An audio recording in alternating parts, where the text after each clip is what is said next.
Good morning. I just wanted to do a quick intro before I publish this because I want to give you a trigger warning that I'm talking a little about mental health. If that's going to bother you, you may not want to watch it. I also refer to kids and children, but I'm not talking about an actual child. I'm talking about a 20-year-old. So keep that in mind. I just didn't want to confuse you, and I hope this helps you. Thanks for tuning in. Okay, I'm trying something new. I've seen other people make videos in their vehicle. Seems weird, but I'm giving it a try because trying to make videos before work can be difficult, so I'll just do it on my commute. I spoke to the interim social worker yesterday. I had to called and left 2 messages, and then I called to talk to a head nurse. Found out she had a very difficult weekend. I guess very agitated still, depressed being there, but angry. Doesn't want anything to do with me or anyone really. I asked about her birthday and if I could bring anything or come see her, just like look through the window like we did last year, but she wants nothing to do with me. So she said that they're going to take good care of her. The nurse said the same thing. They adore her. So that makes me feel so much better. Definitely helped calling and having the come to Jesus moment with them to tell them they need to stay in contact with me, because she was really apologetic for not calling me sooner and assured me several times that she would stay in contact. So for any parent out there who gets frustrated, well, sometimes you just have to bring out Mama Bear and let them know the way it's gonna be. So I'll talk to you guys later. I got a call from the hospital yesterday, right when I walked into work, and I was like, oh, wow, they are actually taking what I said to heart. They're going to keep me updated. Well, not so much. It ended up, somebody just chimes on in, a guy is like, so why do you and fight so much? So it didn't take long to figure out it wasn't a hospital staff, it was a hospital resident. And I said, well, we don't fight so much. Said the only time we really fight is when she's not feeling well. And he's like, well, she says you fight all the time. I said the last thing I want to do is fight. I said, and you can tell her that her mom loves her very much and I don't want to fight. And he's like, okay, I'll tell her. So whatever, somewhat harmless, but thinking I really wish she wouldn't be giving my number out. So later in the day, before I leave work, I check and I have a message, and it's from an unknown caller. Well, the message was from a gentleman telling me his name, that he is in the hospital with her, and that she seems to think that he and I would get along great, and that he'd like to meet me, and maybe I could come to the hospital for a visit, which they don't even allow visits. And he gave me his name, told me he was from Germany, and I was just like, wow, you cannot make this shit up. So now she's playing matchmaker, which is interesting because she won't talk to me herself. Nice that she's trying to set me up with someone, however I live with someone. And then I was like, wow, she can't stand me. So like, this guy probably told her he's in there for murdering his wives or something. The way she feels about me, I highly doubt she's trying to set me up with somebody she really thinks is a nice guy. So anyway, I kind of found that funny. I will probably have to say something. I'm supposed to talk to the social worker today, and I don't really want her giving my number out to all these people.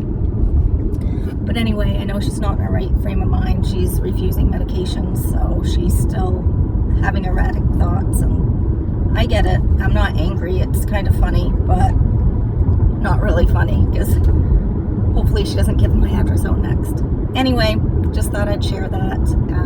I will check in later. Today is a little bit of a bittersweet day, I guess, because you are turning the big 21. And I took the day off of work hoping that we would be spending it together, but that's not happening. And I know that's really tough for you because you are in the hospital. So I did drag your sign out, and I did want to say happy birthday. I love you so much. Grammy's gonna come over so we could spend the day together, and I fully intend for us to do something fun when you are feeling better. But please know Mom loves you so much, and I've been thinking about you. I couldn't even sleep last night. I was thinking about you, and I look forward to you feeling better and us getting together. And I love you, babe. Happy 21st. I wish it was under better circumstances, but we'll make up for it, okay? Good morning, it's Monday. Just wanted to do a quick check-in because I think I've regressed a little bit. His 21st birthday was Friday. I had taken the day off hoping I'd spend it with her at one point, but obviously not happening when she's in the hospital. Spent it with my mom, but I called her. She didn't want to talk. She called back, basically screaming at me how I'm the worst parent and this is the worst birthday she's ever had. And I kind of had a meltdown that night. Just kind of went on a rant that night, kind of in my mind of just giving up. Like, oh my God, clearly prayer has done nothing. I always like to think like my family that has passed can do something. Can they watch over? Can they help? But fucking nothing. It seems to feel like this dark pit that I keep falling down, and I keep trying to shine a light, and it's again like the light burns out. Like it's exhausting. I need some sort of sliver of hope once in a while, and so when I don't feel like I'm getting that, it's like, is there a God? Is there a higher power? Am I just praying for something that's never going to happen? And why did this happen to me? And why did this happen to her? And why does life have to be so shitty? And I think we've all gone through this. After she got so upset with me on her birthday, I hoped maybe she'd call back. She never did. And it really doesn't make sense for me to call because it really just upsets her so much. We'll see how the weekend went. I mean, definitely was a rough day on Friday for everybody. Talking to her at that point is like I'm talking to a fucking demon. It's like talking to a very malevolent being that is not my kid. It's like talking to the person that took my kid, and they're taunting. And then I did spend the rest of the weekend with friends, which was nice, but it's hard because you see other my friends have kids that are her age that are doing very well. I had a virtual tour. One just got an apartment. She's going back to school, getting her master's. Just all the things that kids should be doing, that my kid should be doing too. But I don't know if my kid ever will. Everyone talks about how great their kids are doing, and I can't really chime in at this point. I still do hold that shred of hope that things are going to get better and she will get better from this. But I'm late for work, so I have to run in. But I just wanted to share that piece, and I'll let you know what happens later. Still not doing well, still very confused and erratic, and she has involuntary court tomorrow, and she's really stressed about that. And she's still claiming I am not a guardian, but her father is, even though I'm really the only one reaching out to her and trying to support her. But anyway, court tomorrow. I talked to the social worker. I wondered why, as her guardian, I had not been notified about court or invited to go to court to speak my piece, because the doctor wasn't even there all last week who's going to be speaking their piece. And this is the same doctor who I've had to fight with in the past because he tries to release her before she's ready, which is why she's back there to begin with. So I also wondered why they're sending he's the psychiatrist, but he wasn't with her all last week because he was on vacation. So why they're sending him to court and not the one who actually worked with her, I don't know. but you know, and they couldn't answer that for me. So anyway, just same old story. Well, it's been an interesting day. I had involuntary court today via video. I just wanted to hear from the doctor what he was going to do. He called, the call never came through. Long story short, I ended up attending the court over video, and I wasn't expecting to, so I was kind of caught off guard.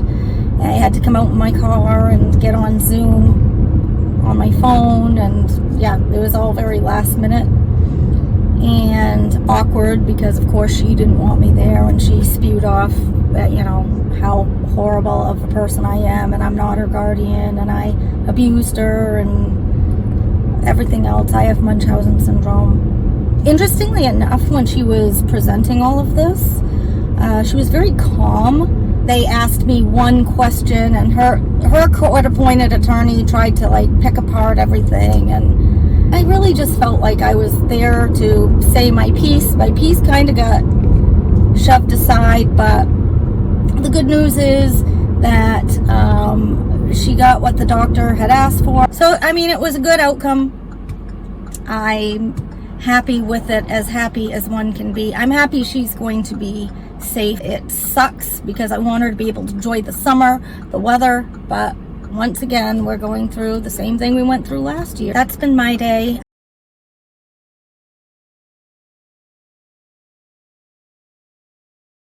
I'm going to call today and, well, first of all, I grabbed all of her medications. I'm going to go through them, write them all down, and then I'm going to call and I'm going to give them to the social worker to give to the doctor. But what I really kind of wanted to talk about was it's been so slow at work, so I'll take my breaks or whatnot, and that's probably the 5th time I've read through it. And I mean, it is not an easy read. For anyone who has looked at it, they would know it reads kind of like the Bible. So I get something out of it every time I read it, but this time I'm actually going through and I'm taking notes on my computer. It's just a brand new way of thinking. It makes perfect sense to me, so I'm hoping that it makes sense to others. The basic premise is to not see as sick, to see her as she was basically when she was born. Mind is so powerful that I can actually use my mind to connect to her mind. And because in reality, what the Course in Miracles will state is that we're all really one mind. But that is the gist of it. And I will keep you updated, of course. Good morning. I just want to say I'm feeling pretty good today. I think delving back into my Course in Miracles and taking notes on it, and I'm organizing it in a way that I can understand it better, and then maybe I can share it with others. It's helping my mood. It's helping me see things a lot differently. And it's funny because I get into this mindset and I notice like the nice things in life. Or, for example, I was in that good mood, that good mindset. I got home yesterday, and I think I've mentioned before, I pick up feathers and I kind of bless them as each being an angel force. And I got home, and I don't know if birds are like shedding their feathers this time of year, could be, but I found at least 10 feathers that I put in the tree I have growing. I had replanted a tree, didn't know if it would live, so I put the feathers into the tree. I know it sounds weird, but for me, it's just my way of, I don't know, spreading love to, because that tree represents her getting healthy, and the feathers that I put in the tree represent the angels that are helping her get to that place. So anyway, I've never ever found so many feathers, which was pretty cool. The other thing that happened that was really cool, because we have not seen, I've seen one, this was the third time this year that I've seen the hummingbird. So we're always complaining because we used to get hummingbirds and we haven't seen the hummingbirds. This is the third time this whole summer that and this is the second time it's done this, which is really weird. It flies to my window as I'm sitting on the couch, and it just stays at the window and flutters, and it's like so cute, and it's almost like it's trying to tell me something. And I don't know if it's telling me that the feeder's not working, like I don't know, but I'll get up and look, and it goes to the feeder very, very quickly, but it doesn't seem to come back. So it's interesting. So anyway, I really take all of these things that make me feel good, I take them as a blessing and a sign that things are going in the right direction, and I highly recommend that's what other people do, because honestly, the best thing you can do for you and your loved one is to be in a positive mindset, to stay that way, and to hopefully be so healthy that you can help your loved one get healthy as well. And thanks for listening, and I will stay in touch.